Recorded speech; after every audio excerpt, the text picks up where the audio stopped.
యుగాలలో మొదటిది కృతయుగం. ధర్మం 4 పాదాలపై నడిచిన ఈ యుగాన్ని సత్యయుగం అని కూడా అంటారు. ఈ యుగంలో శ్రీమన్నారాయణుడు లక్ష్మీ సమేతుడై భూమండలాన్ని పరిపాలించాడు. దీని కాల పరిమాణం 17,28,000 సంవత్సరాలు. ఈ యుగంలో ప్రజలు ఎలాంటి బాధలు లేకుండా సుఖ సంతోషాలతో మంచి మానవత్వంతో నిస్వార్థంగా జీవించారు. ఎలాంటి అనారోగ్య సమస్యలు కూడా ఉండేవి కావు. మోసం, ఈర్ష్యాద్వేషాలకు ఈ యుగంలో చోటు లేదు.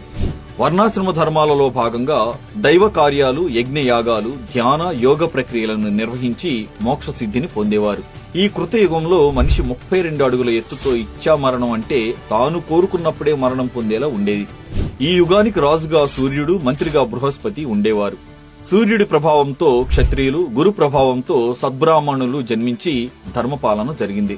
సత్యయుగం నుండి కలియుగం వరకు ధర్మం, జ్ఞానం, మేధో సామర్థ్యం, భావోద్వేగం, శారీరక బలం క్రమంగా క్షీణించడం జరిగింది. ఈ యుగంలోనే విష్ణువు మత్స్య, కూర్మ, వరాహ, నరసింహస్వామి అనే 4 రూపాల్లో అవతరించాడు.